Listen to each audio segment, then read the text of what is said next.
नमस्कार दोस्तों, एक बार फिर से हमारे YouTube चैनल पर स्वागत है।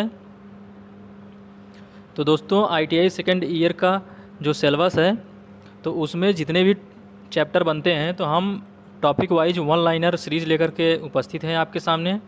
तो दोस्तों अगर आप चैनल पर नए हैं तो चैनल को सब्सक्राइब कीजिए और वीडियो को ज़रूर लाइक करिएगा दोस्तों, इससे हमें मोटिवेशन मिलता है। तो दोस्तों देरी न करते हुए हम आगे चलते हैं और जितने भी क्वेश्चन इम्पॉर्टेंट बनेंगे तो वन लाइनर के सीरीज़ में हम आपको बताते हैं और आप लोग समझिएगा ये क्वेश्चन कैसे और किस तरीके से बना हुआ है। तो ठीक है दोस्तों, आगे चलते हैं। तो इसमें जो है दोस्तों पहला जो क्वेश्चन बना हुआ है, पहला नंबर ये है डीसी मोटर। मतलब ये दोस्तों वन लाइनर सीरीज है तो इसलिए तो हम पढ़ते जाएंगे और आप लोग इसको ध्यान से सुनिएगा। बस आप लोग एयरफोन कान में लगा लीजिए और सुनते जाइए। और अगर आप लोग एक बार सिलेबस बढ़िया से पढ़े होंगे, थ्योरी अगर बढ़िया से पढ़े होंगे तो आपके दिमाग में ये तुरंत छप जाएगा। तो पहला जो प्रश्नोत्तर या पहला जो वन लाइनर सीरीज है, तो डीसी मोटर चुंबकीय बल के सिद्धांत पर कार्य करता है। तो दोस्तों ये सभी को पता होगा कि जो डीसी मोटर होती है वो मैग्नेटिक फोर्स के सिद्धांत पर काम करती है। तो उसमें जो है दोस्तों वो Faraday's law of electromagnetic induction होता है, जो फैराडे का विद्युत चुंबकीय प्रेरण का नियम होता है, वही नियम इसमें लगता है। तो दूसरा है दोस्तों डीसी मोटर में एलपीटी पर चुंबकन प्रभाव तथा टीपीटी पर विचुंबकन प्रभाव होता है। मतलब एलपीटी लीडिंग पोल टिप, एलपीटी का मतलब होता है दोस्तों लीडिंग पोल टिप और टीपीटी का मतलब होता है ट्रेलिंग पोल टिप। आगे चलते हैं दोस्तों, तीसरा नंबर है दोस्तों इंटरपोल ध्रुवता का मान निम्न प्रकार होता है। तो हम पहले दोस्तों पेन बदल लेते हैं, कलर हमें थोड़ा अजीब सा लग रहा है। तो दोस्तों ये नंबर है डीसी मोटर आगे आने वाले पोल के विपरीत होता है। मतलब डीसी मोटर में जो इंटरपोल की ध्रुवता होती है वो दोस्तों आगे आने वाले जो पोल होते हैं, मतलब दोस्तों ऐसा डीसी मोटर होता है तो उसमें ये अपना जो है मुख्य पोल होता है, इसके बीच में जो है छोटे छोटे इंटरपोल होते हैं। मतलब इसका जो अगर ये एन पोल है, ये वाला यस पोल है, तो दोस्तों तो इसका जो ध्रुवता होगी इस वाले पोल की यस पोल होगी, मतलब आगे यही पड़ेगा तो इसका जो है ध्रुवता यस पोल होगी। इसी प्रकार डीसी जनित्र में दोस्तों इंटरपोल की जो ध्रुवता होती है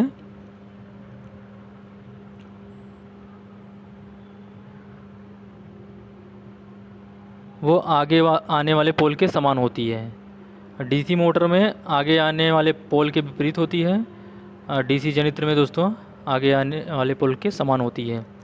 तो अगला है दोस्तों चौथा नंबर, डीसी मोटर में एक दिशी टार्क ब्रूस व कम्यूटेटर की सहायता से उत्पन्न किया जाता है। मतलब जो टार्क मतलब बलाघुड़ जो उत्पन्न होता है वो दोस्तों कम्यूटेटर और ब्रश की सहायता से उत्पन्न किया जाता है। आगे है दोस्तों स्ट्रे हानियों के कारण शाफ्ट टार्क आर्मेचर टार्क से कम होता है।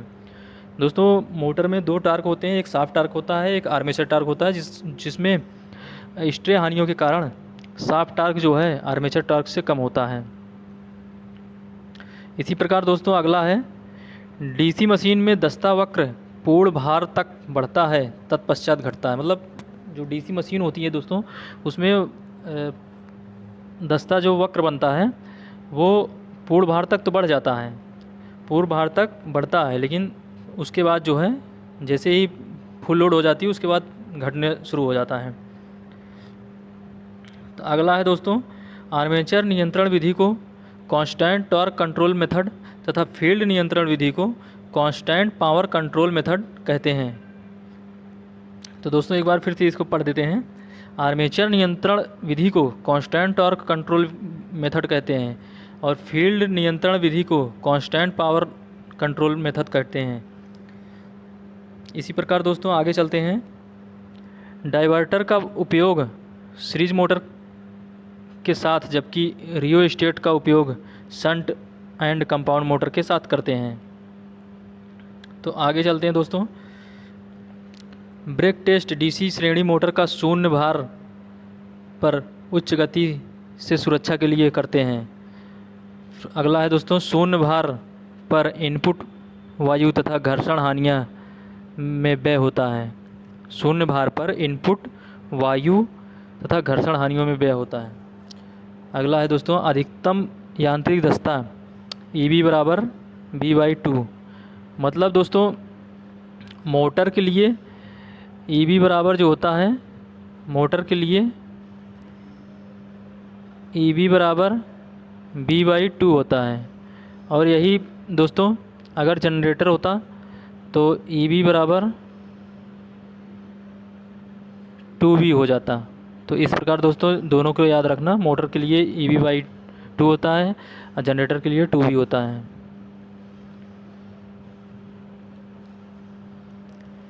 तो आगे चलते हैं दोस्तों। विभेदी कंपाउंड मोटर को प्रारंभ टेस्ट स्टार्ट करने से पहले सीरीज फील्ड को शॉर्ट किया जाता है। जो दोस्तों डिफरेंशियल कंपाउंड मोटर होती है उसको स्टार्ट करने से पहले सीरीज फील्ड को शॉर्ट सर्किट किया जाता है। अगला है दोस्तों, वार्ड लियोनार्ड विधि को आर्मेचर वोल्टेज नियंत्रण विधि कहा जाता है।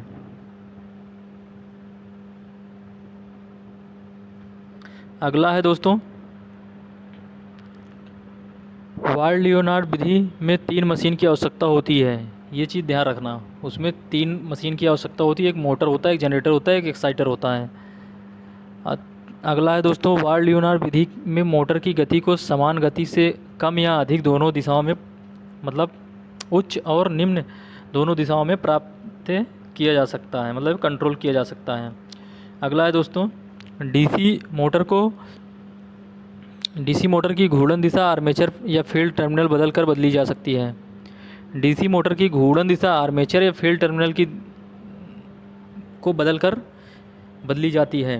तो ये चीज़ याद रखना दोस्तों। इंडक्शन मोटर में क्या होता है, फेज़ किन्हीं 2 फेज़ों को आपस में बदलकर घूर्णन दिशा बदली जाती है।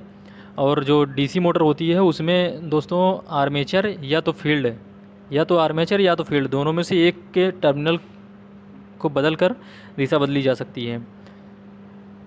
अगला है दोस्तों, घूर्णन दिशा बदलने के लिए कंपाउंड मोटर के समान अभिलक्षण हेतु आर्मेचर टर्मिनल बदले जाते हैं। इसी के साथ अगला है दोस्तों,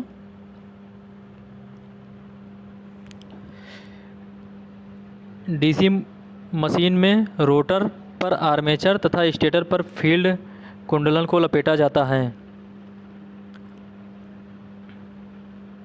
अगला है दोस्तों, डीसी मशीन के दोषों की जांच आंतरिक ग्राउलर द्वारा की जाती है। इसकी कार्यप्रणाली ट्रांसफार्मर के समान होती है। डीसी मशीन की जो दोष होते हैं उनकी जांच आंतरिक ग्राउलर द्वारा की जाती है, जिसकी कार्यप्रणाली ट्रांसफार्मर के समान होती है। अगला है दोस्तों, डीसी मोटर में आर्मेचर तथा क्षेत्र कुंडलन सुपर इनेमल्ड कॉपर वायर से बनाया जाता है। अगला है दोस्तों, ये सब आप वन लाइनर की तरीके से याद रखना दोस्तों, ये बहुत काम आएगा आपको। डीसी मशीन में कार्बन ब्रशों को कुछ लंबाई का, मतलब कुल लंबाई का 2/3 भाग खींचने पर बदला जाता है। दोस्तों जो कार्बन ब्रश होते हैं उनकी जो है लंबाई अगर 2/3 भाग बच जाए तो उनको बदल देना चाहिए, मतलब 2/3 भाग घिस जाए तो उनको बदल देना चाहिए, या 1/2 भाग बच जाए तो उनको बदल देना चाहिए। ये भी याद रखना। डीसी मोटर में गति बढ़ने पर आर्मेचर धारा में कमी जबकि पश्च ईएमएफ में वृद्धि होती है। गति के बढ़ने पर आर्मेचर धारा में कमी तथा बैक ईएमएफ में वृद्धि होती है। पश्च ईएमएफ को इंग्लिश में बैक ईएमएफ बोलते हैं। अगला है दोस्तों, डीसी श्रेणी मोटर को सदैव भार पर, शंट मोटर को सदैव शून्य भार पर स्टार्ट करना चाहिए या प्रचालित करना चाहिए। इसी के साथ अगला है दोस्तों, डीसी मशीन को डीसी मशीन में अर्ध बंद आर्मेचर खांचे प्रयोग करते हैं। इन्हें बंद करने के लिए नायलॉन या बांस की पच्चर बेजेस तो का प्रयोग किया जाता है। मतलब अर्धबंद सेमी क्लोज्ड खांचों का प्रयोग होता है दोस्तों। इनमें इनको बंद करने के लिए नायलॉन या बांस की बेजेस प्रयोग की जाती है। इसी के साथ दोस्तों अगला है, डीसी मशीन में आर्मेचर चालकों को कॉपर लक्स द्वारा राइजर पर जोड़ा जाता है।